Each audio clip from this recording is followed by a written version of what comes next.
Welcome everyone. Today we have our another new episode, and this episode is really important because when we finished the last episode on genetic engineering, we get too much of calls, especially from academia and healthcare industry.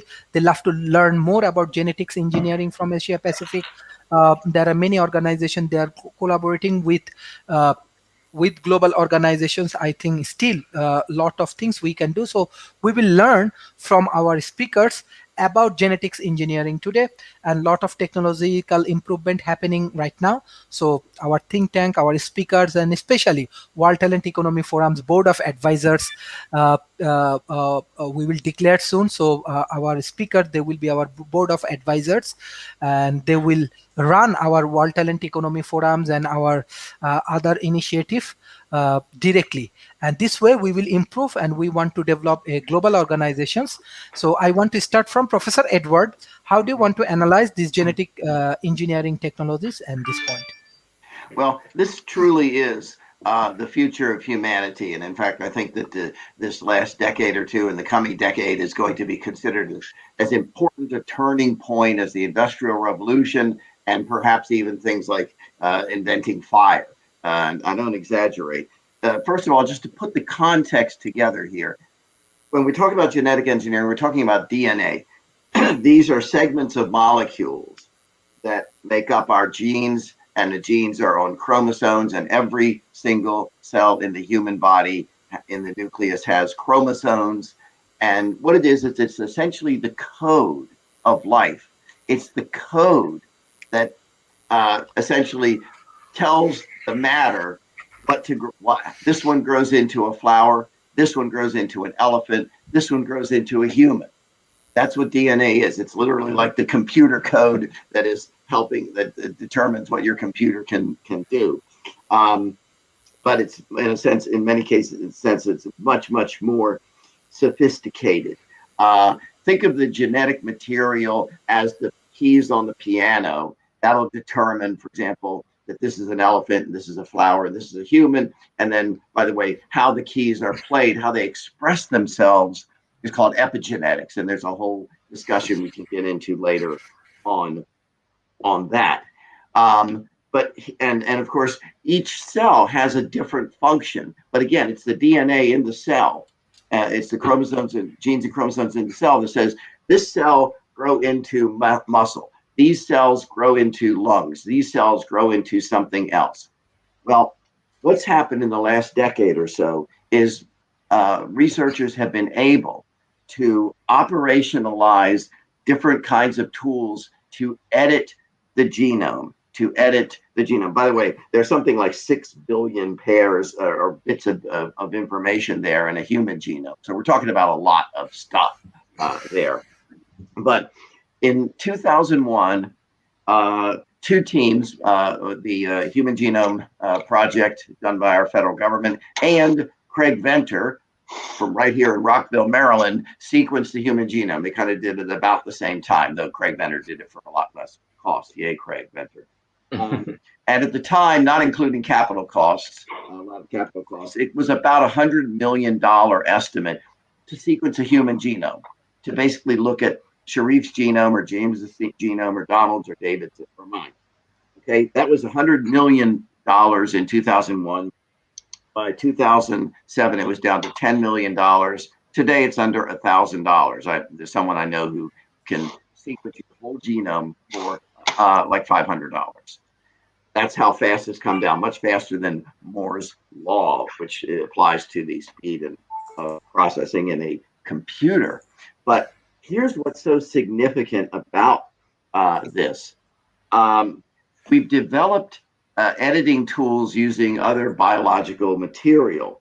For example, that can go in, it's CRISPR-Cas9 is probably the best known. They can go in and cut out a little chunk of DNA or a little chunk of genetic material that, for example, if someone is suffering from cancer, well, maybe you can cut out a little segment there, get those cells into the person so that it will eliminate the cancer. And that has been done in a number of cases. The British case, famous one, of a little girl who was less than 1 year old. She was dying of cancer. All of the normal treatments didn't work.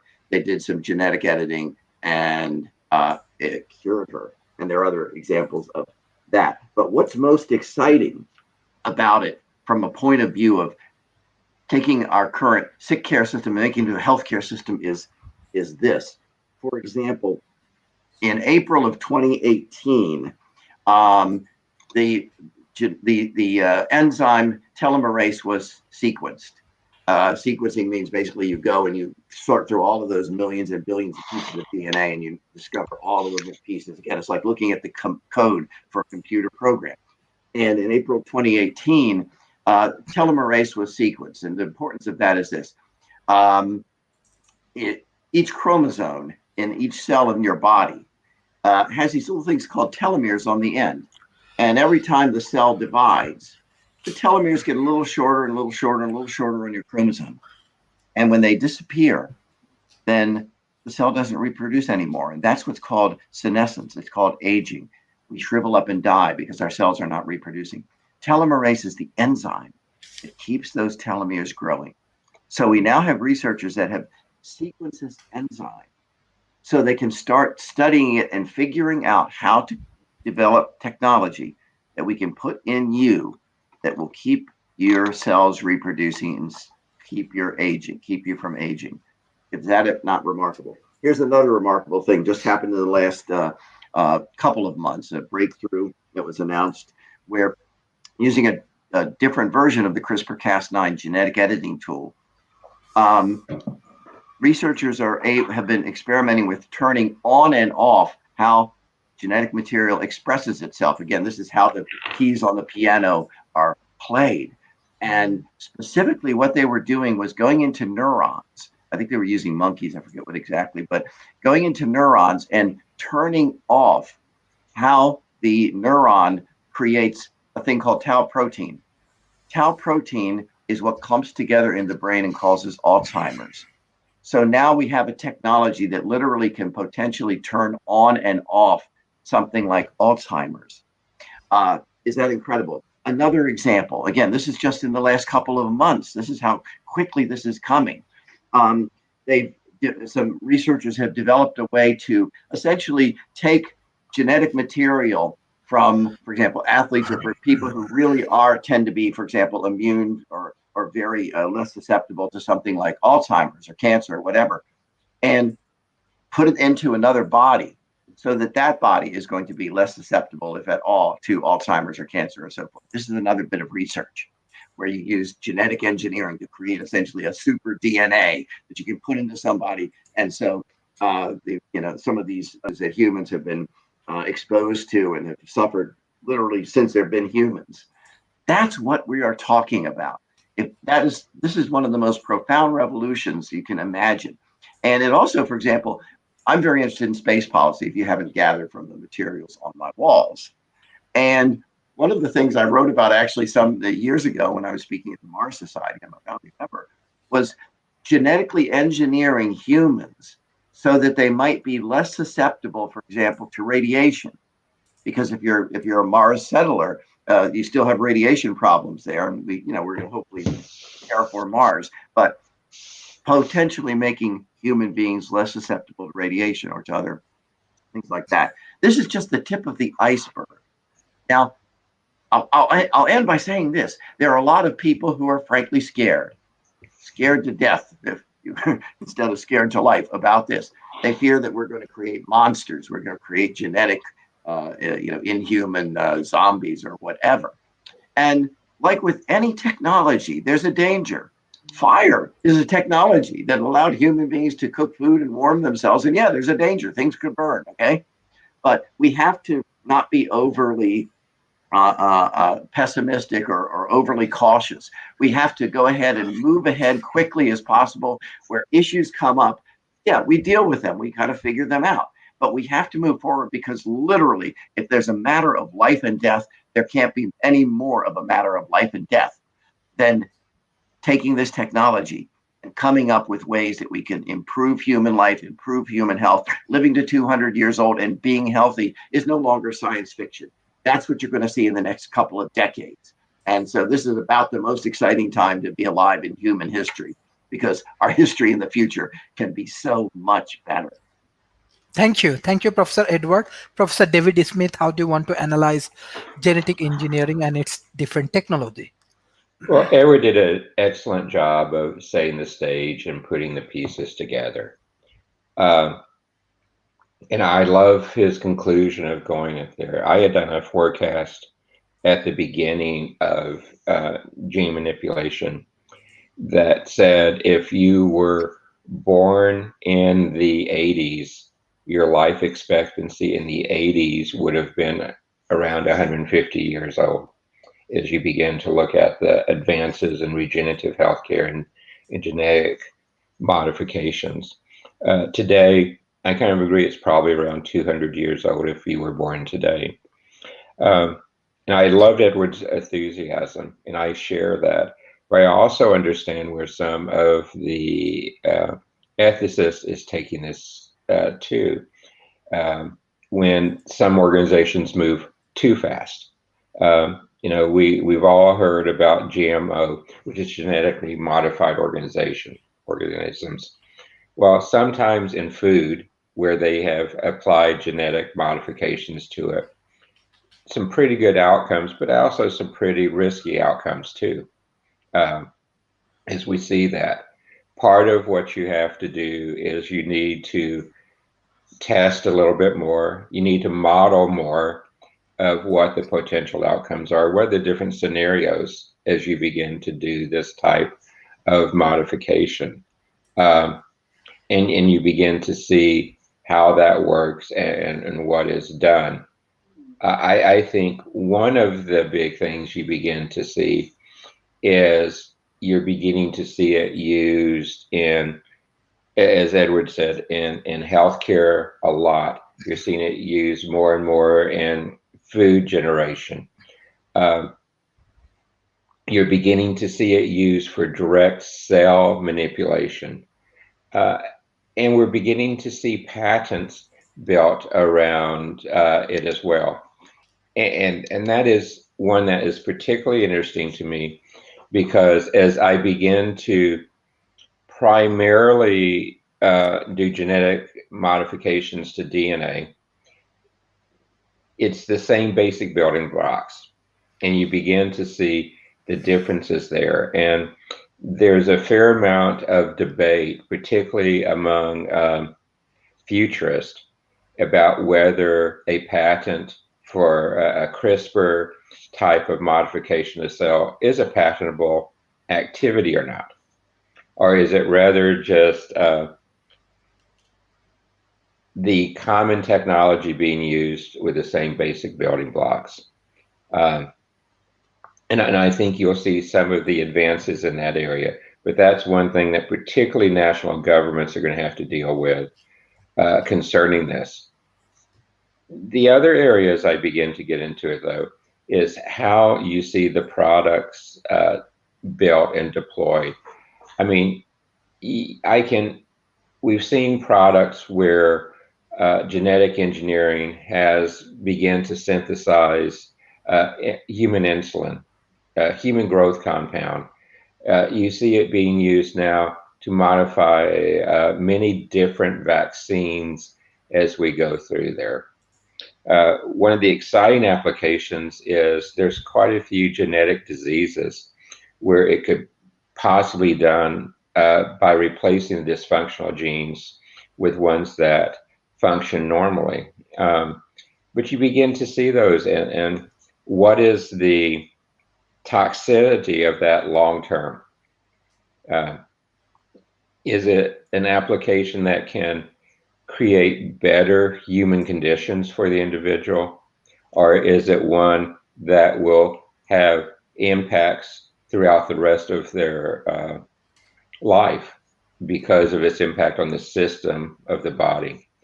The other place where I'm seeing very interesting applications of genetic engineering, particularly with the RNA segments, is actually in computer engineering and editing RNA strands to serve as a computer engine, just like a quantum computer, just like a CMOS computer. you're going to see more and more biological computing. You take the concept from 30 years ago of neural networks and you expand it now into more of a biological-based computing engine. Not only that, but RNA has been shown to be a storage tool as well, with very dense storage capabilities. And the genetic engineering has allowed that. You know, I go back to David Clemmer at Indiana University when he mapped the fruit fly, which was a huge breakthrough then. And I've spoken with him numerous times in over margaritas, and he's going, he never anticipated the breadth of where and the speed with where genetic engineering would go after he did that, and the range it's going into. He thought the range was going to be pretty narrow, but the techniques, particularly since we can do supercomputer-based modeling, have dramatically sped up. And I believe that acceleration will continue to speed up even more. I loved Edward talking about its application to space travel, because we know the effects of gamma radiation as I travel through space mutates cells, mutates genes. And this is a way to maybe precondition them. You know, it's kind of like in the computer industry when gallium arsenate was discovered to prevent radiation effects on chips. We're going to see the same type of thing, I believe, with genetic modification to prevent that type of effects on humans and that type of effect on plants. You know, last week and this week, we've talked about the impacts of climate change. Well, one of the fields of study with a lot of research dollars going towards it today is, can I genetically modify plants? Can I genetically modify other organisms to compensate for the effects of climate change? Can I begin to either focus them, or can I expand the range with which they do things? So genetic engineering, far-reaching, many positive things, probably negative things as well too. You know, I kind of look back and say, gee, if I'm going to live to 200 years old, already today the average is for somebody from their 20s to their 70s, you're going to go through 14 career changes. Now, how many career changes am I going to go through if I live to 200? How many times am I going to have to re-educate myself? What is the impact on housing? What is the impact on social services? What is the impact on transportation? Am I going to stress the food chain, particularly if I don't genetically modify the food chain to produce more? What techniques do I have that I need to develop to allow the ecosystem to basically triple the life expectancy of individuals to live off the same biomass? So I love genetic engineering, but also it cues up a whole plethora of other challenges too. So that's my first take. Thank you, Professor David Smith. Professor Donalds, how do you want to analyze today's topic?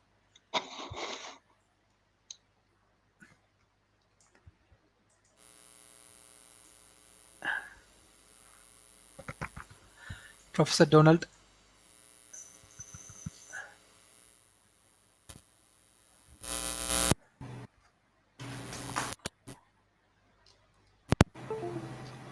Is it working now? Yes, now working, but Okay. we cannot see you. Oh, great. But at least we can hear you. Well, Yeah, great. You could see me before, and now you can't see me, but you can hear me. Wonderful. I don't know what the problem is. Modern technology, Donald. Just go ahead. Oh, it's simple. I fixed it. Thank you. Yay. Okay. But I want to kind of piggyback a little bit on what some of the other people said here. I appreciate Edward's description of DNA, and I want to kind of elaborate a little bit on it, which is that kind of the job of DNA, or one of the main, is that it makes proteins. And what happens is inside of your, they call it the double helix. So it's these two complicated strands of basically 4 amino acids that are set up in ways so that little pieces of these can create another molecule that then grabs more proteins from inside of your cell, and then from that then can creates its proteins. And the little piece that breaks off is called messenger RNA. Okay, and what we do when we genetically modify things is different kinds of things. One thing is that we can turn off the little piece that creates the proteins, and often genes, but there's other things that it's fairly complicated. And another thing that we can do is we can insert new little pieces that create proteins in there. And that's what Edward's talking about when he talks about CRISPR. It's a technology that allows you to basically get in there and chop little pieces off and insert little pieces on so that your DNA starts creating new and different proteins. And that's so easy to do that every year when I am a judge at the Santa Clara Science Fair for 6th graders through 12th graders, several people are having projects doing that. In fact, I overheard 2 little kids talking. I mean, little, 13, 14 years old. That's not that little, but, and they're talking about their friend. I overhear him and he goes, "Oh yeah, he's trying to make a chicken that glows in the dark." Because one of the things that they often do as a project is cut out the gene that causes fireflies to glow, and then insert that into some other bacteria, so they create bacteria that glow, similar to the bacteria that cause the ocean to glow sometimes. So anyway, that's kind of the basis of it. But everything in life, in living, lives inside of this very, very complex network. There's a network inside of your body. There's a network the network inside of the ecosystem in which you live. And the kind of idea that, oh, and I also want to say, I double checked with BBC and New York Times, and the genome was, the first draft of the genome, it was a race, and it was won at UC Santa Cruz, and I'm at Santa Cruz right now, and I double checked, and that's the accurate, because I remember when it happened, it was a big deal. And so sequencing the genome means that we are able to look at the different kinds of proteins and or the different parts of this this molecule, and guess what proteins that they're, or even know what proteins those pieces are going to make.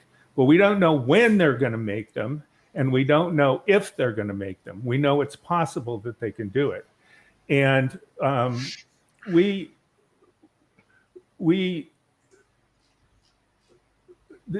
don't really.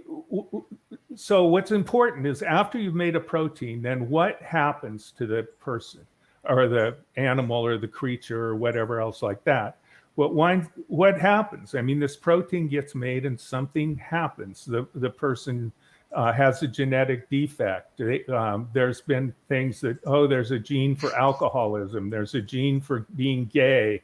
There are all these kinds of things. And what they call that is the gene being expressed.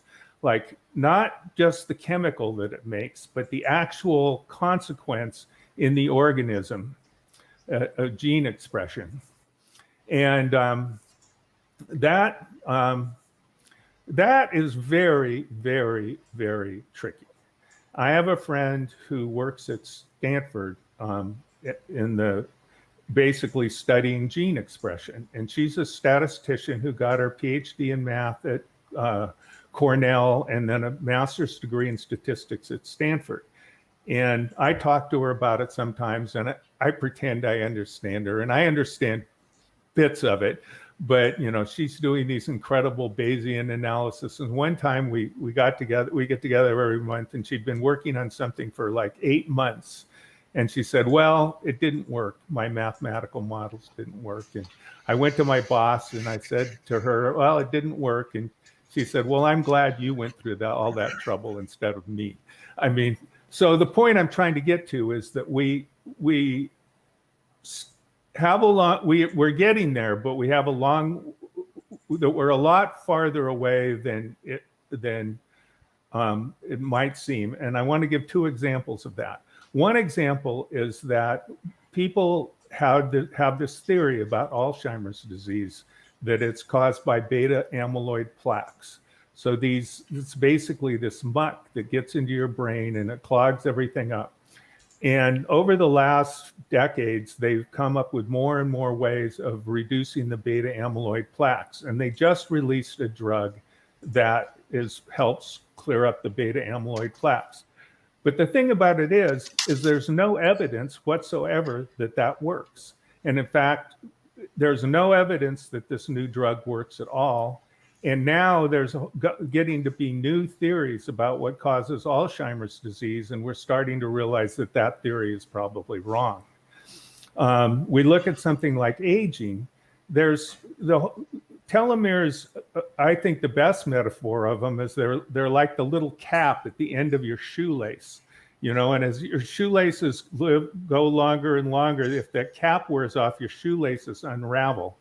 And so that's what, over time, that little cap gets shorter and shorter. And then the DNA, which is 2 strands, isn't held together anymore. It splits apart. But that's just one theory. And it's probably quite a few things that interact with each other. And so that gets into the whole idea of the interaction in general. And one of the things I think we've been most successful at with genetic engineering is genetically modified plants. And as David pointed out, I think it was David, that we're genetically modifying plants to be able to better deal with environmental changes. So we can genetically modify plants so that they are more drought resistant, or they're more heat resistant, or various kinds of things that are going to be our consequences of climate change. So one example of that is what they call BT plants. And what they did is they found an organism that basically disrupted the digestion of a certain type of caterpillar that ate corn. And so what they did is they inserted this into the gene of the corn. And now one of the proteins that corn makes is that chemical that causes the caterpillar's digestion to get disrupted. And it doesn't really affect any other thing. It has to be at the temperature of the internal part of the caterpillar. It has to have the exact chemical configuration for it to actually work. So it doesn't do anything to anybody but caterpillars. And that's been amazing. It's really, and it's much reduced our need for pesticides because we don't have to spray the plants with poison to kill the caterpillars. I don't even want to call it poison. The stuff that disrupts the caterpillar's digestion lives lives in the corn itself. And that, going a little farther out in the environment, and I'll talk more about that later, is that what happens is that people don't really understand this. And, in fact, we do not understand this. When we get to aging, as I said, the telomere theory is one part of it. There's also oxidation. There's all kinds of different aspects of it that if you look it up and you go to the NIH and search, go to Google Scholar, you'll find that no one is that with any real scientific, thing is going to tell you that we know what causes it, or that they're going to tell you that we know what causes Alzheimer's disease. We don't. And to know it is so complicated. As I said, the idea of how a gene expresses something is something that we also haven't really figured out yet how to do. I just read in Nature this week that they're starting to use quantum computing to do bioinformatics. Bioinformatics is the name of the field where they model biological things using computers. Okay, and so I'll finish up by saying some people are terrified of genetically modified organisms. I caught that from you, Dave.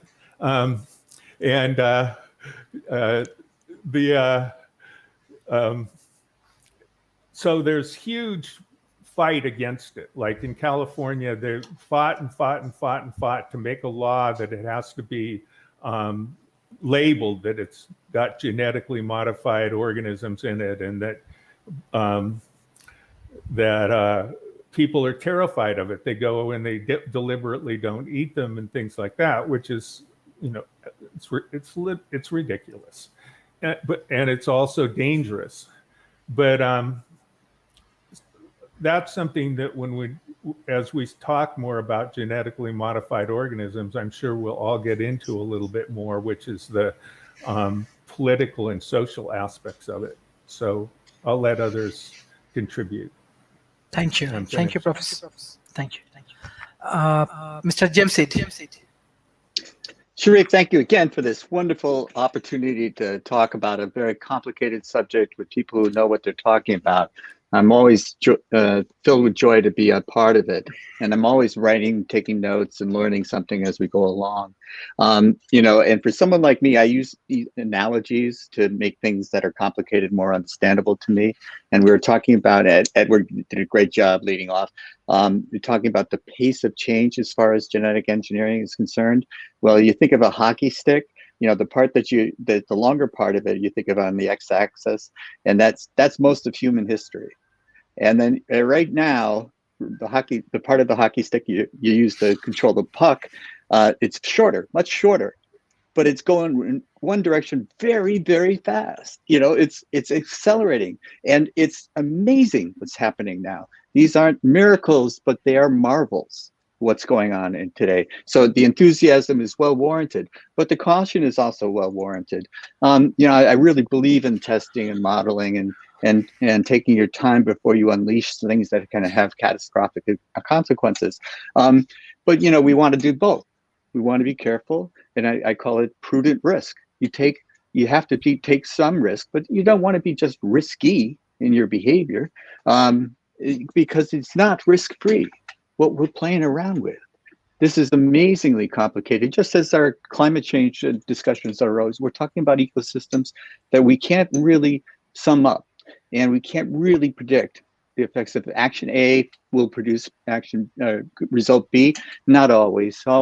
We haven't thought about C. C can also be an effect. So there are unintended consequences of most of these things that we're talking about. So I think, testing and modeling and all of those things are an essential part of this process. But yeah, we're facing this rapid change, and it's marvelous. So we can't dampen our enthusiasm, and we can't be afraid of it. We never make any good decisions, and we never make progress based out of fear. So we can't approach it with fear, but we do want to be prudent in what we're doing. So, and this is the kind of thing that I want to talk about. I love the sick care to healthcare transition. That's really, really one of my prime motivations, is to change our focus from treating the sick to making people healthy. And opens up a world of opportunity, what we're talking about now, genetic modifications. But it also has so much potential for unintended consequences. So what are we going to do about that? Well, I always say we have a problem. Well, we always have a solution trailing just behind it. So don't be afraid of the problems, but just assume that there will be problems. Now, who's going to decide what that problem is? Who's going to decide what the solution to that problem is? Who are the decision makers in these processes? And David brought up the idea of patents. Okay, so now patents imply control, and nobody else can do what you're doing with that patent. So this is another, perhaps this whole process of patenting this information generates unanticipated consequences. And so that's part of what Donald was talking about. This political. There's economic, there's all kinds of consequences to what we're doing. It's not just science. It's not just people in white lab coats in white towers talking about this. This is going to affect people's lives. And outside, I'm on a board of Checkmating Alzheimer's. So, this is a new problem that is near and dear to my heart. And, we find ourselves getting elated when the possibilities of the cure are talked about, and then we get depressed when we find out, oh gee, it doesn't work. Well, my feeling is don't get too high and don't get too low. Stay pretty balanced, and don't get to the point where you're just grabbing at straws in the hopes that there's a miracle cure, and don't just throw up your hands and say it's too complicated, we can't do it, because we can. But there will be unintended consequences to everything we do, and we have to be careful about who's making the decisions, because this can go wrong in that way too. So these are the things that I think that are part of the discussion that we have to have. Who decides? And now, if we don't make the proper decisions, or I shouldn't say proper, but the optimal decisions, when do we cease being Homo sapiens? When are we a different species? Are we asking ourselves that? How much change are we talking about here? And, for us to live on Mars, can Homo sapiens live on Mars? No. So what are we? What are we intending to become? And think about the consequences of that. We're no longer Homo sapiens if we can live on Mars. So these are the types of questions that I think that panel is more than up to discussing. But I just congratulate you, Sharif, on asking the questions in the first place and assembling a panel of people who can talk about it. Thanks again. Thank you. Thank you. Thank you, Mr. James. Professor Edward, you have excellent analysis. Even our panelists actually adding very interesting points. So beside that example, like from different industries and different example of the genetic engineering, let's say from healthcare, from food industries, if you give some detailed understanding. And another things, we have actually huge audience from the student community, those who want to do masters and PhD. So if you guide them, even our academicians, those who join in World Talent Economy Forum discussions, how they can choose their research topic on that genetic engineering. Yeah. Well, first of all, thanks for the wonderful comments from my fellow panelists, and I think most of them were pretty much on the mark. I think everyone is excited about this. We understand that there are always going to be challenges and drawbacks, but again, you can go back to any human invention and any technology, and that's the case. But to lead up to answer your question about if students listening to us, I'll say a few things. First of all, just one of the points that I think Donald made, and it sort of was touched on by some of the others, this is a very complicated subject. I mentioned genetics and epigenetics. So just there, it's how the genes are expressed, how the genetic material is expressed versus the underlying, I like to say, the piano keys determine, what can be played, but then how the piano is played determines the music. That might be another way of thinking about it. I'll call to your attention, especially to students who want to really sort of understand some of the basics. Ending Aging by Aubrey de Grey is an absolutely excellent book. I've met Aubrey on a number of occasions, and he's been working in this area for several decades on ending aging, but he has a very interesting chart. If I had known we would have this discussion, I would have reproduced it so we could display it. But looking at the various aspects of aging, and they include some of the things that we mentioned here. Donald mentioned a few things. We talked about at the genetic level, the epigenetic level, about all of the things that happen during your life where things sort of clump up in your body. So he's actually analyzed it at all of these different levels and then suggested technologies that can be utilized to attack or to deal with these challenges. So, I mean, he's very, very sophisticated researcher. And so, again, I call your attention to his book on epigenetics. This one just came out about a year or two ago, Lifespan by David Sinclair. Again, I call this one to the attention, especially of students. It's very well written. I have some differences with him on some of the global warming stuff, but again, it does a very good job of talking about the epigenetic side of aging. But again, all of this fits into our discussion about genetic engineering. Because if you're a student, it's not just a matter of, well, I want to make a frog glow by taking the genetic material from a firefly and sticking into a frog genome, and wow, I've got a glowing frog. My 10-year-olds like to take walks at night, and one of them tends to spot the frogs, and when she's scared of frogs, the other one tends to pick the frogs up because she's not scared. So a glowing frog would make it much easier for our evening walks in the dark. However, I'll mention a couple of other things in terms of your and by the way, I put a link to a graphic there that just shows how quickly the costs have gone down of sequencing a human-size genome. It's the Wikipedia piece there that your viewers might want to look at. But I set up two contexts for students looking at the genetic engineering. The first one, it's the graphic. If you go down, you'll see a graphic there of, well, where it is. Anyway, came to the wrong page. Anyway, I'll have to find another page for you, but sorry about that. The page I came to actually had that graphic on it, but it came to the wrong page. Sorry about that, folks. Anyway, the point I make is, first of all, understand your research in full context.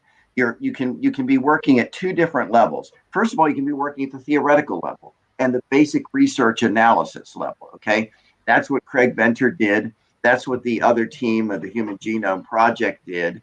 And they basically kind of had a tie, and there was a big White House ceremony, by the way, in I think it was 2001 about they've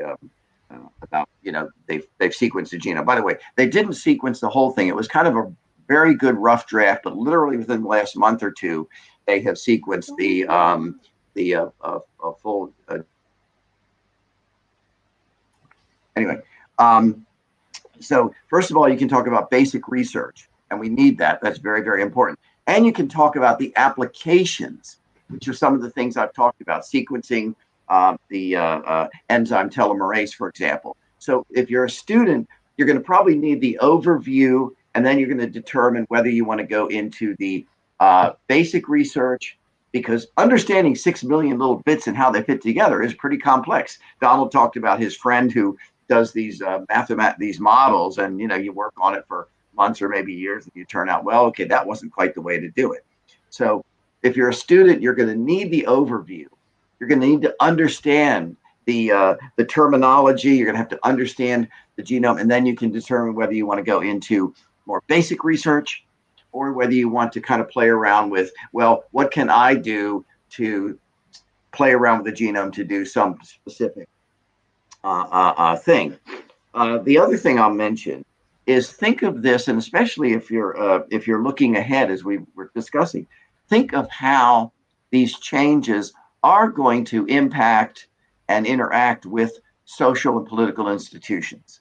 The issue of copyrights, for example, and patents is very important. I tend to support patents, but I understand that sometimes you can push it too far. What can you patent? And so that's going to be a discussion we're going to have. especially issues about social institutions. One of the things I've been working on in this country, in the United States, and other countries, Malaysia, and the other countries, people listening in other countries are going to have to focus on, is how to change our healthcare system to enable the breakthroughs that will go from a sick care system to a healthcare system. And right now in this country, we don't have that system. We have barriers not only in terms of regulating the breakthroughs, but in who pays for it. And right now we have a system that's very heavily government regulated, that essentially rewards insurance companies and so forth for basically waiting for someone to get sick, and then we'll figure out who pays what percentage and so forth. So there's going to be a lot of these things. Our social institutions as well as our political institutions need to be fundamentally changed to usher in this incredible future. And I mean, that's part of what I do as a public policy person. And again, honest people can disagree on this and that and the other, but remember, it's an experiment, just like figuring out how to use the genetic engineering is all experimental. By the way, I think, Donald, I'll applaud your discussion of your friend who had been working for quite a long time on a particular project using models, mathematical models, and it didn't work.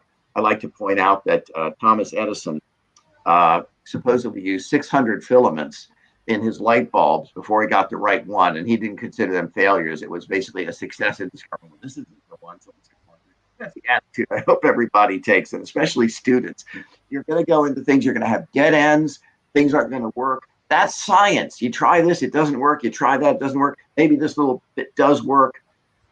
You've got to be patient. You've got to understand the game you're playing, okay? We're not going to get instant results, but we're getting incredible results already. Thank you. Professor David Smith.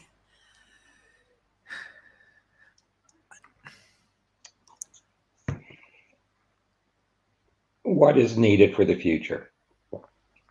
One of the things we need to do is look at how to modify our education to take advantage of the breadth of possibilities. There have been a few experiments I've read where genetically modifying materials that were then built to use components have changed the structure of components dramatically.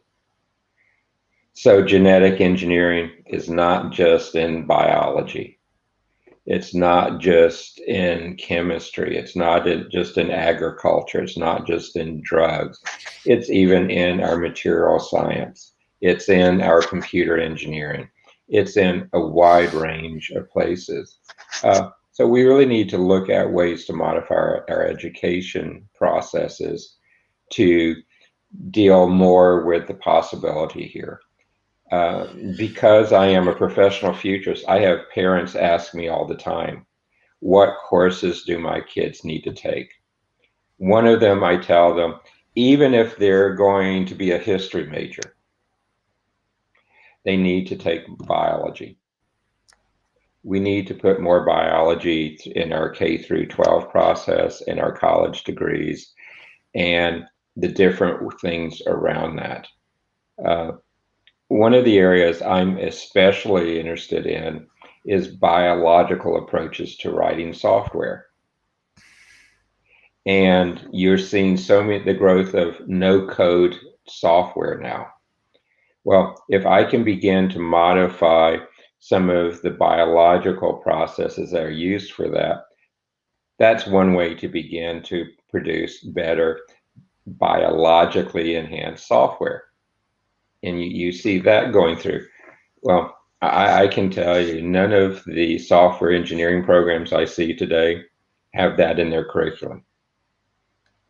And that's one of the things that's really going to need to happen. The chart you just went through is one that is, to me, that Edward's talked about a couple of times now, particularly interesting, because the cost to do this has fallen to such a great degree that I can not only map it, but now I can begin to afford to map changes I've had made with it, ways I have experimented with it, and begin to model it a lot more because of the rapid fall of the cost of mapping the genome and mapping the modifications to the genome. That's really necessary. So education is one that I think really we need to see changes on. The way this is portrayed in the media is one that in most instances, the media portrays it as bad, just like in most instances, the media portrays artificial intelligence as bad. Well, good things come out of artificial intelligence. Good things are going to come out of genetic engineering, as well as the bad. So we need to look at how the media portrays this.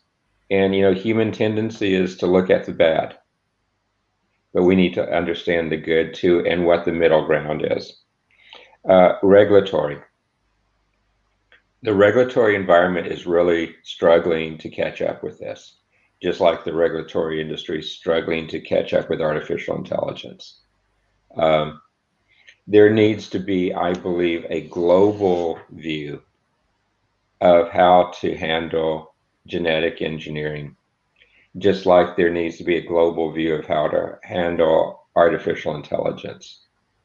The reality is we do live in a global world, and innovations like this will circle the globe very rapidly. Innovations in communication have circled the globe very rapidly, in electronics, in many of the different areas.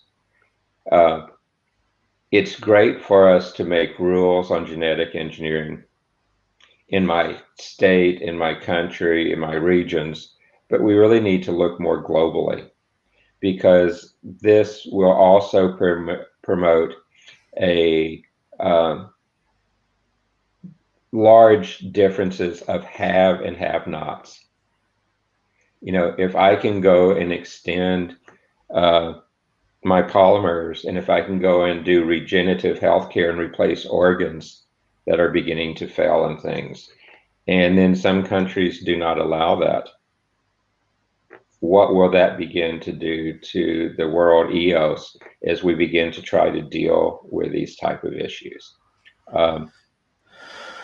And to me, the biggest one is, how do I begin to react to genetic engineering on a personal basis? Is it something that I want to live to 200? Is it folks who says, no, I'd rather have a natural life cycle and not do these? I mean, it's the same group that, for example, doesn't like to go do surgery and does not like to take meds.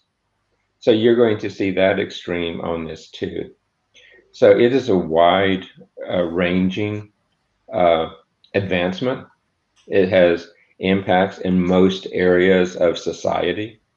And I, for one, would like to extend my life cycle.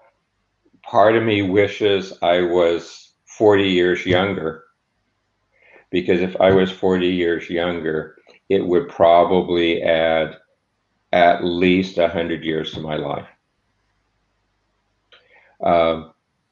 And, you know, my body has done enough cell division by this point to where those legs are getting pretty short. And we begin to see how to enhance those changes. But also just think about how the concept of genetic engineering changes our approach to lifelong learning.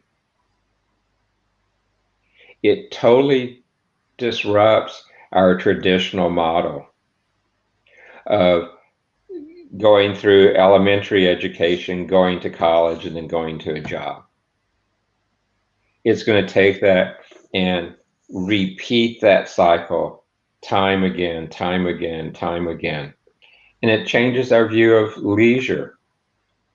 Many people look forward to retirement. Well, what is retirement if I can live to 200 years old? So all those social norms are going to be impacted by this going forward too. Is this something that we need to slow down? Probably not. But is this something that we need to put further analysis on, particularly because it impacts all these other systems too? Probably we need to do a better job of understanding the system's impact and how to prepare ourselves to be able to deal with this as a society. Sharif, thank you so much. This is a great topic. Thank you, Professor. Professor Donald. Well, I have to take a few seconds at the beginning to agree wholeheartedly with what a couple of the other have said. First off, I looked it up, Edison's quote, and he might have said very easily, he said lots of different things, but the Edison quote that I'm familiar with is the one where he said, "I never failed, I just tried 10,000 things that didn't work." And so, that speaks to something that James said, which is that we shouldn't get overly excited, but we also shouldn't get overly depressed. I mean, this case of this new Alzheimer's therapy that doesn't really have any evidence that it works is also $57,000 per treatment. So somebody's making out on that. And so whether we look at it as regulation as being some sort of oppression that makes it so that we can't do all the wonderful things that we want to do, it also has the benefit of not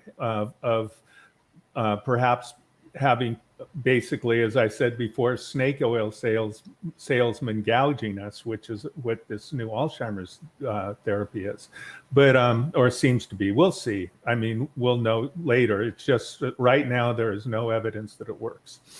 I want to say about life extension that the most important part of life extension is don't die.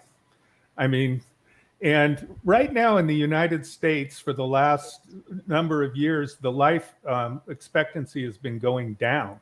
We're the only country in the developed world ever since the Industrial Revolution where lifespan has been going down. So clearly, there's something amiss here.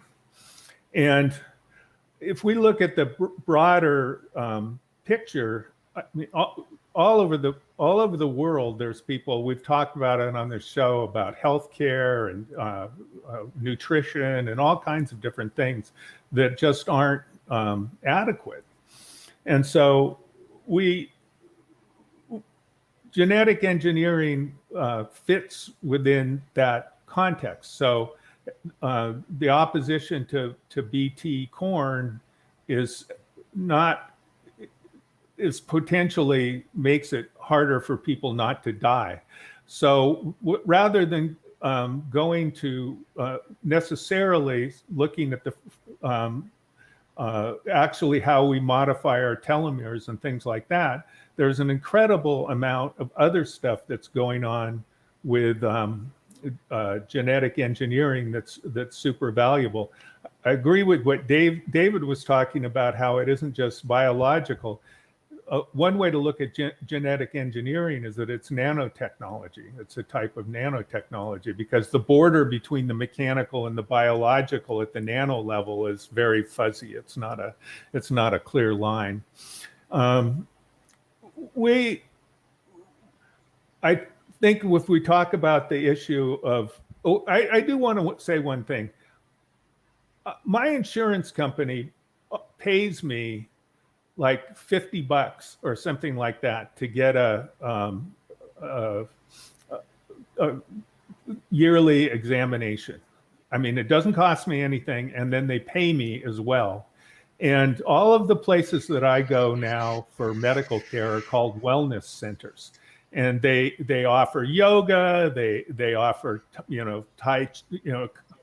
Tai Chi, they nutritional counseling, they have counseling for drug and alcohol abuse, and it's all part of the thing.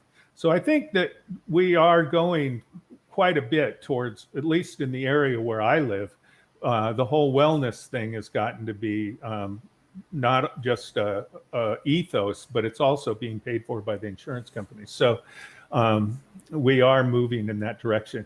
But what I wanted to say about the whole idea of careers in this is to realize that if you're a doctor now, you have to keep up like daily. My wife is a nurse practitioner, and she has this software she uses called Up to Date. And before she prescribes anything, she checks to see if something has happened since yesterday, so that she makes sure that she's not doing something that is more harmful to the person than helpful. I mean, literally every time she's got Up to Date. I mean, you know, if she does one thing in the morning, she figures it's going to carry through the day, so she doesn't have to do it multiple times per day. But it's all changing so fast. And the genetic engineering component of it fits in because many drugs, as Edward said, like insulin, are being made with genetically modified bacteria. One of the things that is interesting in that case is you can say it's a question of how do you get into the cells so that you can actually modify them. So now they're using bacteria as delivery systems. It's hard to get through the blood-brain barrier, so they're trying to figure out ways that they can get into your brain and actually deliver the stuff to the DNA inside of your brain and RNA. There's a lot of things that are actually progressing really rapidly, and it's worthwhile to look at them. And going back to what James said is, yes, we have theories about Alzheimer's disease, but that's the way, and maybe our theory wasn't right, but that's the way, sort of pretty much as Edward was saying, is that in science, we make hypotheses. We say, well, we think this is what's happening. We test the hypothesis. If we find a way to test it, we test it. If it doesn't work, we say, okay, that didn't work. And when I'm at the science fair, my little group judges 10 kids, and probably 6 or 7 of them had an experiment that didn't work. And they're fine with it. And we give them just as good. We don't knock them down for having an experiment that doesn't work. What we knock them down for is if they haven't carefully considered whether the way that they tested it was actually going to test it. In other words, when they see the evidence, is the question that they're asking the accurate question that goes with that evidence? So, and I want to then go back to what I was just saying, and it goes back to what I was saying before about the ecosystem, is that so doctors are an obvious one because it's a biological thing. They need to know about how well the new cystic fibrosis genetic therapy works. They need to know how, in fact, the mRNA vaccines that we're using now were actually created by putting part of the step of doing it is using bacteria to manufacture some of the proteins that we need. But there's also, as others have said, that there's the whole thing of patents and intellectual property. If you want to, I have a friend, I guess, that's an intellectual property lawyer in Silicon Valley, and she makes, catch this, $600 an hour. Just think about that. How would you like to make $600 an hour? Well, I mean, you can sit around in a laboratory and, make money, but all of the patents, all of the things that need to be done from a legal perspective, all require you to know enough about the subject that you're able to decide whether there's actual intellectual property there or not. Lawyers. So that's lawyers. Think about the whole issue of the ethics of athletes. You want to be a coach. What's going to happen when you can start modifying genes so that people are a little bit more effective? They use oxygen better, for an instance, so that they can, it's sort of like doping, except that they're actually doping themselves by genetically modifying themselves. It's everywhere.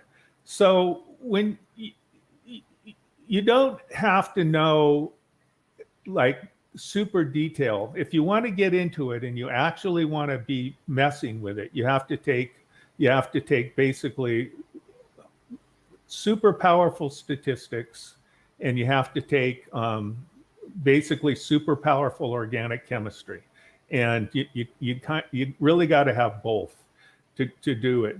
But you can also learn enough about it that you can start understanding how it fits into the rest of the world. Another one, of course, is regulation. We don't want snake oil salesmen, and we also want to be careful that we don't do things that are harming people. And as James said, there's unintended consequences we can't really know. So it's a exciting area that touches almost everything. So just like a lot of technologies. So there you go. Thank you. Mr. James. Thank you, Sharif. Another brilliant show. I'm going to limit myself to just a few of the notes, and I have trouble reading my own writing sometimes. But I love what Donna was saying about patents. I've got trademarks. I've never gotten a patent. Trademarks are expensive enough, man. Patents are the sports of kings. So it's a whole nother ball game when you want to talk about that, because that graphic that we showed about the cost of genome research expenses going down, that's not happening in the patent world. The expenses are not going down at any rate at all, from my observation. And also, I loved what David said about growing old. It just means you've been doing a lot of division. I don't know if you can see it, but I'm wearing a T-shirt that says, "Never underestimate an old man who plays chess." And I'm going to stop referring to myself as an old man. I'm going to say I'm just a guy who's done a lot of division. And this is a great way to look at it. It's old, young, old. No, man, I've done a lot of division in my lifetime. Okay, so put these things in a positive spin rather than a negative one. It goes a long way. And the other thing I wanted to say, we talked a little bit about some of the consequences of living longer, and what the cost of that might be in terms of how would we feed those people who the continued age in place? How do we shelter them? And all of those other various considerations, which sometimes we don't think about. These are the consequences that aren't unintended, just ignored before we start on this path. And I wanted to point out, because some of your viewers, and probably Sharif, you may not remember, you're not old enough to remember a movie from 1973 called Soylent Green. And I won't play the spoiler here and tell you how it ends up, but it wasn't painting a pretty picture, but it was describing a New York City that was incredibly densely overpopulated and how they went about feeding them.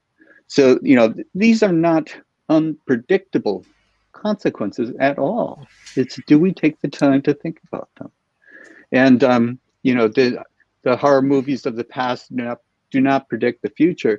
But, we can avoid some of the worst consequences if we think about them before we take these steps. One of the other things I wanted to talk a little bit about is variations versus mutations. So we talked a little bit about how gamma rays can mutate our cells and our DNA, and it makes space travel problematic at this point in our time. But we've seen in the COVID pandemic variations on the virus, and so we have to think about, geez, do we need new vaccines? Well, we've seen, and Donald has touched upon this. there was an old way of producing vaccines, and the Johnson and Johnson vaccine was produced using that old methodology. But Pfizer and Moderna and a couple of others have been using messenger RNA as a new novel approach to a novel virus. And these vaccinations seem to be holding up against the variants very well. So I think the messenger RNA is the future of what the being healthy is going to be all about. And it's just one of the many possible solutions. So I'm very optimistic, but I don't want to get too high or too low. I just like to think positively and be optimistic that whatever problems we have, whatever problems that we'll face, we will be able to find solutions to. And but we have to go about it carefully. Take prudent risks rather than just risky, devil may care, see what happens kind of thinking, because that tends to have consequences that are catastrophic and unrecoverable in some cases. So, this is why in the data processing centers that I worked at when I was much younger, we always had backups. So we backed up our backups, and we always could restore the system, assuming a disaster would happen. So this is the kind of thinking that I want to encourage in young viewers. Always think about the possibilities, think about things that you just assume you're not thinking of all the possibilities that could happen, and prepare for the worst. Don't be pessimistic, just be prepared. It was an old Boy Scout motto that I remember.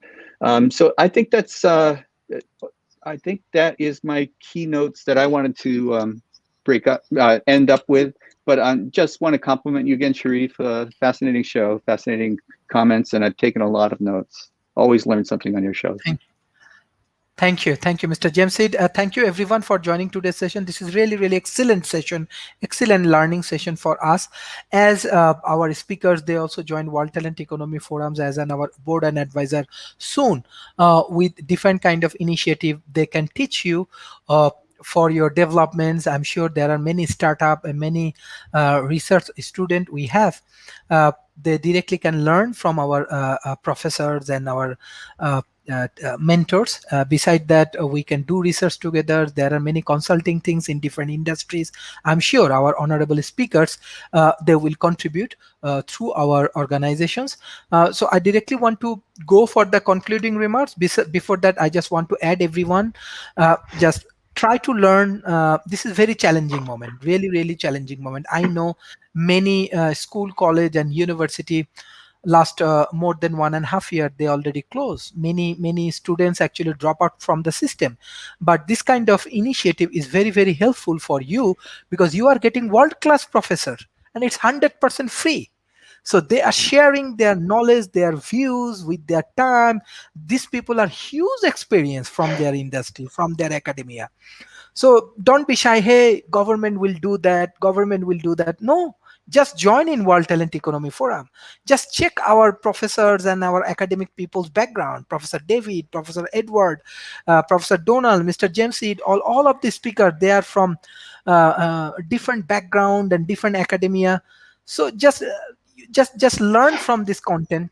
We are arranging different kind of case study competition. Just join in the case study competition. If you want to learn, you can join in our academy and our professor can directly teach you. Even those who are interested about today's topic, genetic engineering, and you feel that many students complain, I cannot learn from my university. Let's join in World Talent Economy Forum. So I'm sure we have highly capable professors, academia, as well as industry people, those who can help you in many ways. Even different organizations, they are struggling right now. They have to move for Industry 4.0. They have to uplift their organization. We have our expert consultant. So you can directly connect with them and you can work. Yes, there are a lot of problems. lot of solutions. So World Talent Economy Forums actually always provide solution. Our speakers always provide solutions. We are mainly focused on research, training, and consulting. So those who need support from World Talent Economy Forum, from our board of advisors, from our academic person, those who even mentor for me, you can learn from them and you can grow your organization. That is the way we can minimize the gap. Even I can remember I start a consultation for one university and I say, let's join and let's connect with World Talent Economy Forum and solve your problem. The more you can engage with this kind of brilliant people, you get more solutions. So thank you everyone. It's really, really helpful session for everyone. And I directly want to go for the concluding remarks. First, I want to start from Professor Edward, then Professor David, then Professor Donald, and finally Mr. Jamsit. Professor Edward. Okay. Well, again, thank you for a wonderful session. This is a very important one indeed. By the way, my new organization is the Human Achievement Alliance, and if you look at our logo, what you see is down in the corner, right here. There are two. This is Craig Venter, who symbolizes the breakthrough in genetic engineering or in sequencing the human genome. This is Norman Borlaug. If we talked about the Green Revolution 50 years ago, we would be talking about this gentleman who crossbred food crops and did it in a way that could allow food to grow in places where it couldn't grow, saving millions of lives from starvation. He was doing it in a certain way. In a sense, genetic engineering with crops is simply doing it in a more sophisticated way. So those two individuals represent, I think, some of the great achievements of human history are certainly to come. A couple of very quick points to follow up with. First of all, we always hear predictions of terrible things happening, and every technology has a danger. But I remember that in around 1970, a gentleman named Paul Ehrlich predicted that we would have thousands and millions of people dead in the streets because as population went up, we wouldn't be able to feed them. At that time, we had 3.5 billion people. We now have over 7 billion people, pushing 8 billion people, and we have enough food to feed them. What's happening is institutions will change, technology will change. And by the way, as populations become healthier, birth rates go down. And so populations basically level off. And so in terms of dystopias, I'm not particularly worried about them. A couple of other very quick points here. Yes, with Alzheimer's, for example, we're looking at different things. We're making different discoveries. We talk about the tau protein, but on the other hand, I've seen research about, for example, using 40 hertz light variations, going like that, which seems to do something realigning cells in the brain. I've seen some very interesting technology on that. And again, in the future discussion, I could even go into those. So there's a lot of interesting stuff going on there. The third thing I'll mention is I'm not too concerned about a biological divide. In the 1990s, there was a concern about a digital divide, that we were going to have a very small number of people with computers, access to all the information in the world. The vast majority of people would be more ignorant and there'd be a big divide. But what happened, of course, is Moore's law showed prices for computers going down. Pretty much, in this country, we went from no one having a smartphone in 2007 to 87% of American adults having smartphones. The progress with genetic engineering is even quicker. And so, yes, you're going to have beta users who get to be engineered, so to speak, to prevent cancer and so forth.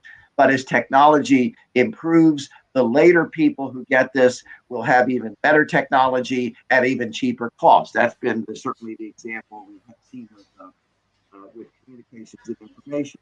The final two things I'll mention is I like to say I'm a cosmopolitan, maybe not a globalist, because I worry about international organizations becoming bureaucracies that regulate everything. But I do believe that across countries, just like we're doing really on this call right now, on this show right now, we have to talk among ourselves, people in Japan, people in Malaysia, people in the United States, people in Britain, and so forth. It is this global quest for better lives, healthier lives, and so forth. I just make sure that the regulations don't get in the way. There's a conference in the 1970s that determined that we should go slower on genetic research. And unfortunately, it probably costs thousands of lives because we're going so slow. The final thing I want to say, and this is emphasizing what David said. I was literally, while we were speaking, sorry for not being fully attention. I have a piece due today on our techno education. And education really is going to be the key in the future. To incorporate into curricula all of the things that we've been talking about, not only on this show, but on other shows. Because if you're, whatever subject you're going into, sociology, anthropology, politics, obviously, whatever it is, these breakthroughs are going to change the future. You may end up having, I hope, 5 or 6 or 7 careers. Again, I'm looking forward to helping to terraform Mars if I can be around long enough.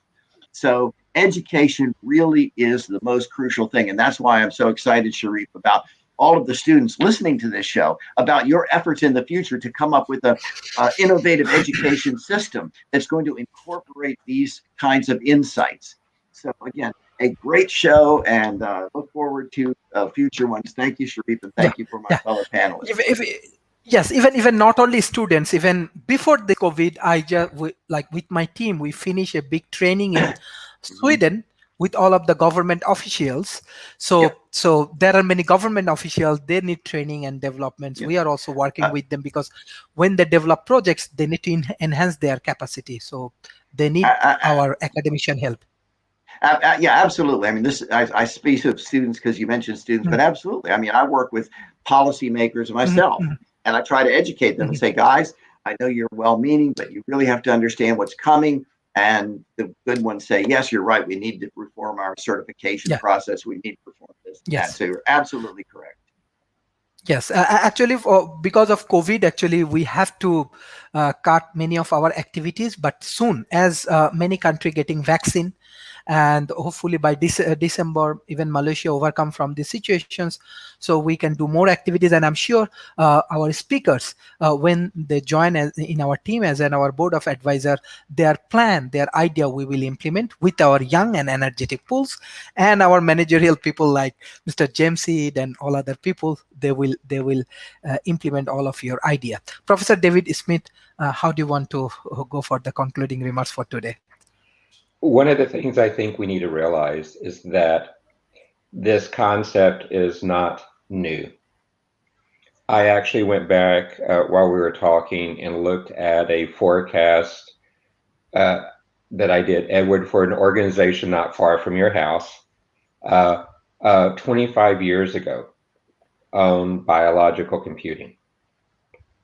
And I know that that particular forecast has changed a lot of R&D funding that this particular organization does. And in addition to their quantum computer there, they have biological computers working to deal with the yottabytes of data they process every week. The other thing I want to say is, while we've talked about academics, what I find interesting in my career is I've spent more time on the commercial sector and the government sector than purely in the academic sector, even though I do lecture quite a bit today. And one of the figures I think that, Sharif, your audience needs to understand is the commercial compound annual growth rate for genetic engineering is somewhere between 30 to 40% growth rate every year. Tremendous marketplace for applying it. We often talk about entrepreneurship. This is an area where entrepreneurship has a lot of capacity to grow and learn.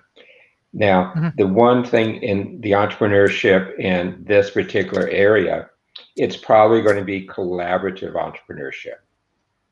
You're going to have to partner with others to make big headwinds in this area because the overhead to get involved is a little bit higher.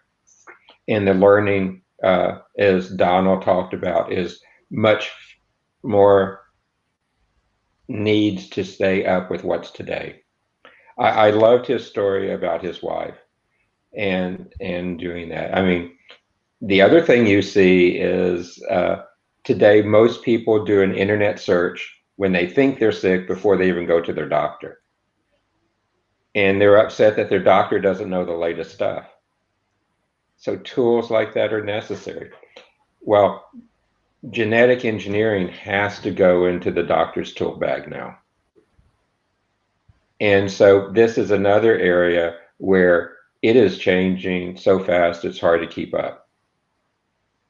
One of the organizations I'm a fellow with, one of the other senior fellows there, began to look at the telomere things back in the early 90s.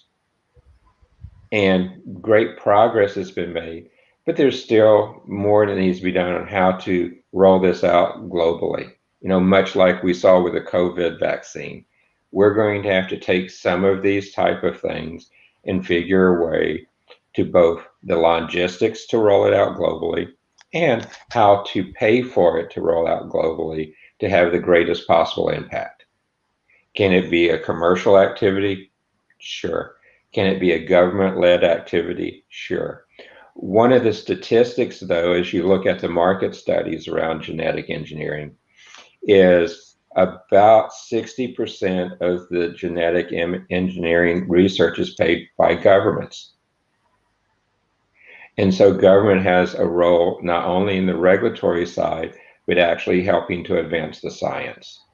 And if I'm looking at a developing nation, this is one of the places where I think the ability to leapfrog is there, because your regulatory environment is less, and is one where you can begin to do it. And the collaboration methods for this are ones that can lend itself to collaboration across borders.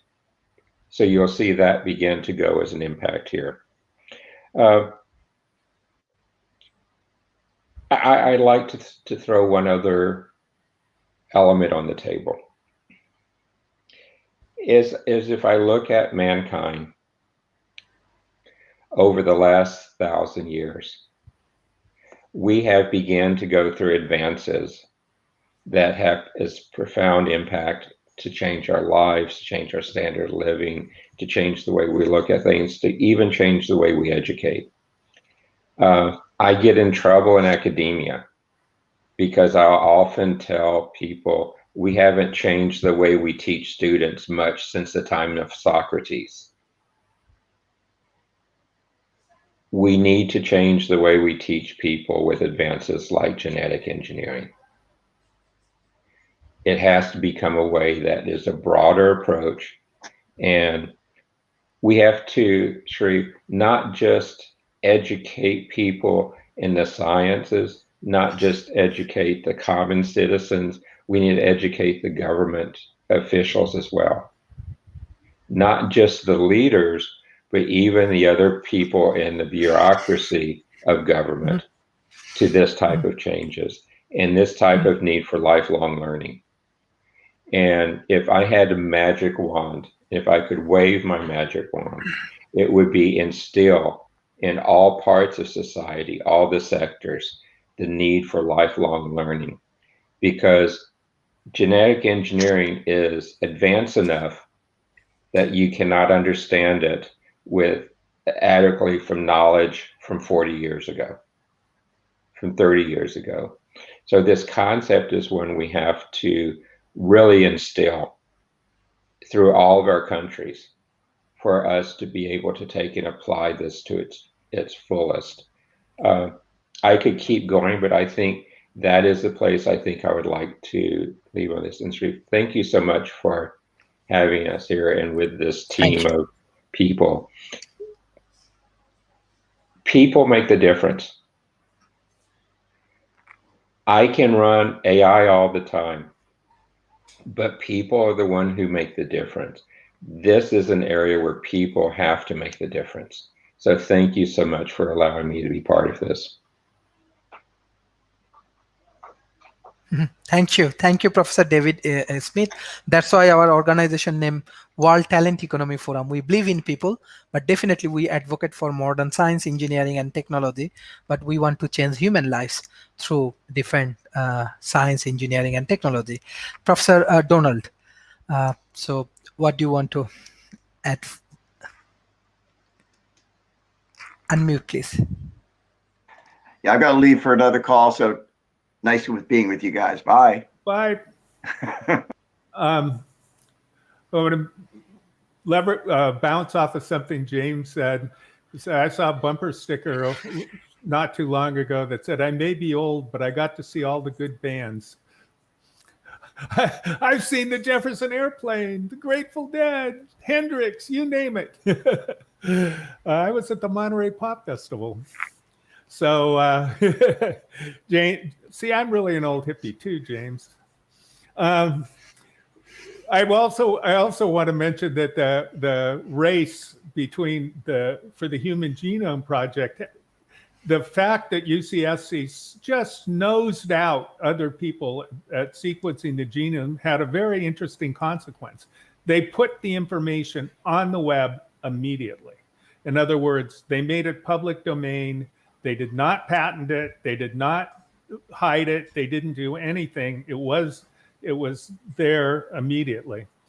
And that's something that I think that for both a person's internal view of how they interact with the world and at a government level is critical. It's critical for your own self-development. It's critical for your health as a person. It's critical for your success as a person, is the realization that you yourself are really basically nothing.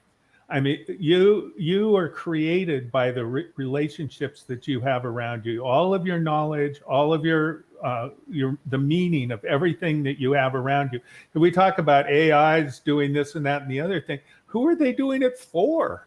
Other AIs? I mean, have they gotten so smart that they're making AI so they can help each other? No, not yet. I think that'll be a while.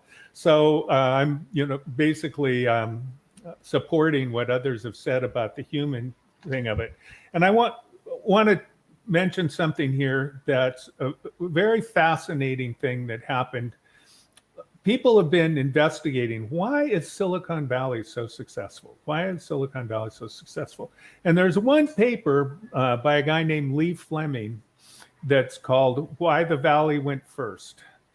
And he did this amazing research where he found out that IBM at one point for several years made a deal that if you were a university professor, graduate student, or whatever, that if you paired up with somebody at some other company, and it didn't have to be IBM, and you guys, for the purpose of creating a patent, and you created a patent, IBM would pay for your entire education and pay for the project.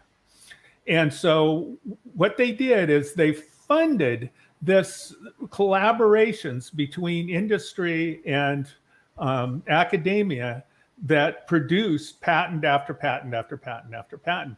But the consequence of that was all these relationships, these connections were built between people. And if you get stuck on something, if you know somebody that knows something about it, these things are so complicated. You could spend your whole life, like I said, that person who spent 9 months just trying to figure out if one gene expressed another and found out it didn't.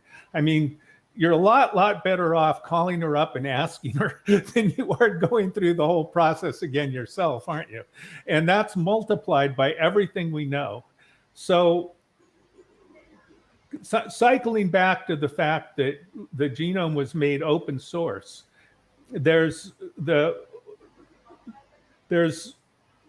incredible benefit to you personally and to a country or an organization to collaborate in open ways. And in Silicon Valley, we have a culture of basically just helping other people and not asking what we can get for it. I mean, it's very, very common. Like you can go to a meetup and you meet somebody and they say, what do you do? And I say, I do this. And they go, well, I know somebody who might be able to use your help. Would you, I'll introduce you. That's it. You never see them again. And so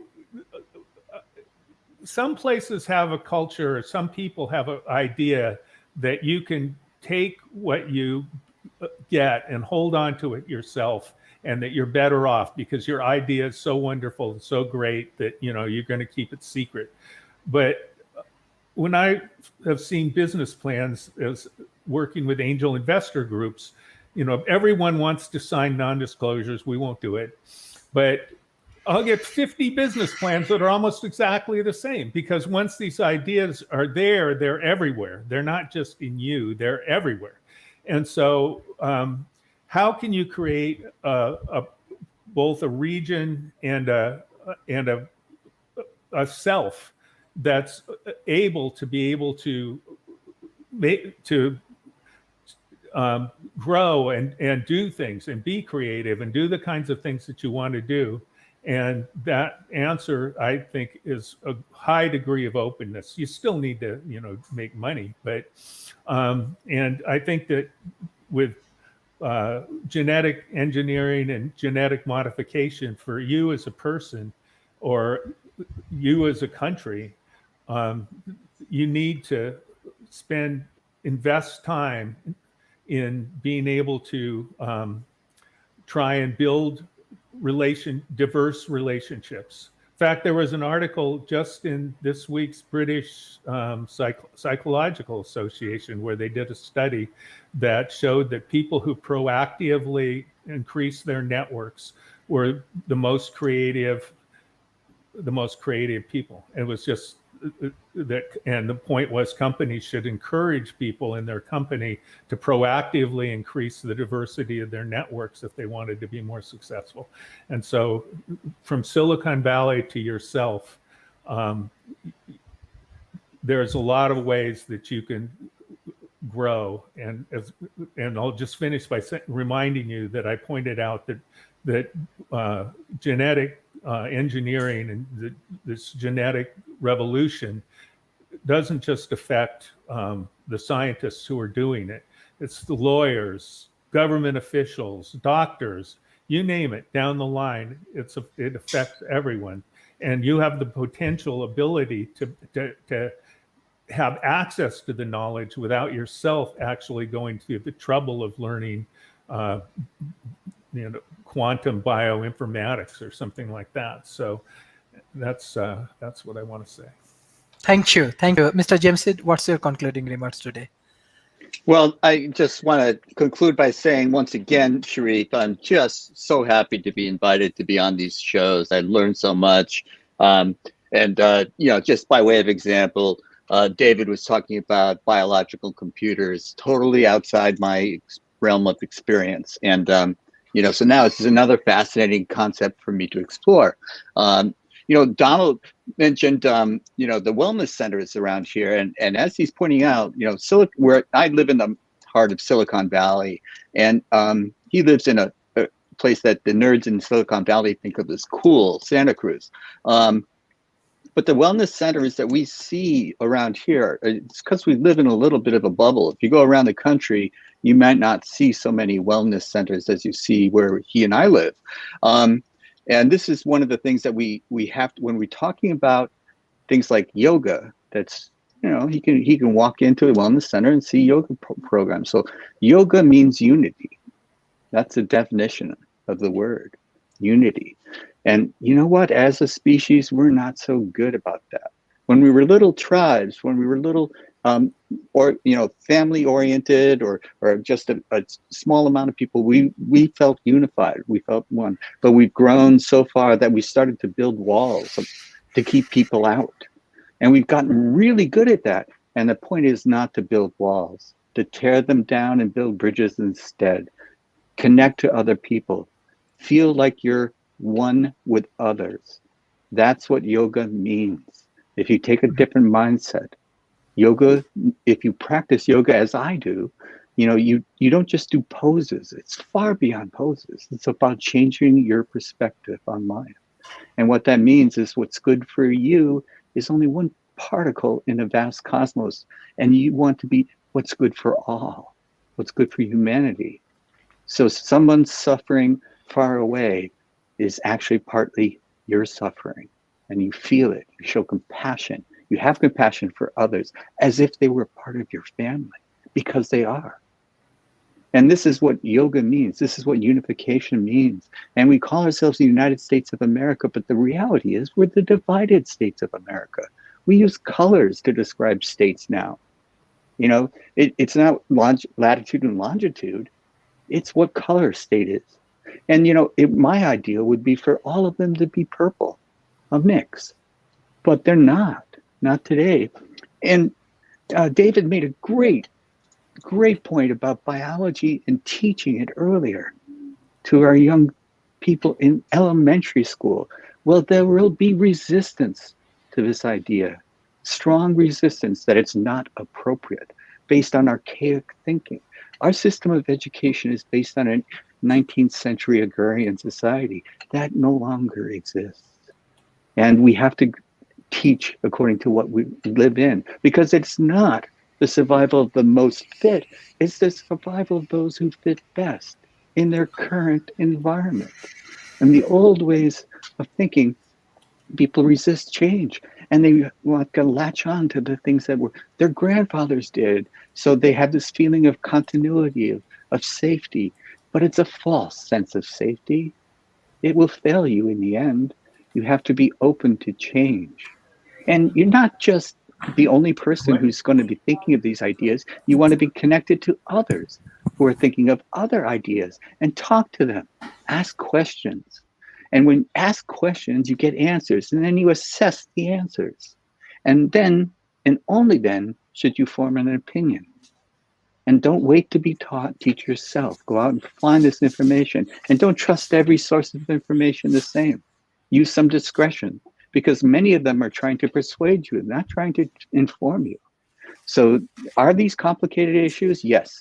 Are these, difficulties sorting out truth from nonsense? Yes. Can you do it? Yes.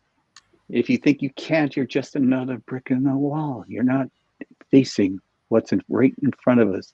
The tremendous challenges that we're faced with today. And I have a little bit of optimism that we're up to the challenge, that every problem we face has a solution trailing right behind it. And by connecting to one another, as we were doing on your show, Sharif, that's the answer. Connect. Ask questions, assess the answers, then form your opinion on what's next to do. What's the next right thing to do? Sometimes it's not always clear, but sometimes it's intuitively obvious if you're open to it. Thanks again, Sharif, for a wonderful program. Thank you everyone for joining today's session. It's really great learning for our youth community, for our government officials, as well as for our entrepreneurs. So hopefully all of our audience will share our content as much as possible, and I request everyone, please share, and if you have any problem, I'm sure we are able to solve your problem. Thank you, Professor Donald, Professor David, Mr. James Sid, for your continuous support for World Talent Economy Forum. Thank you, bye-bye, and take care. Bye-bye.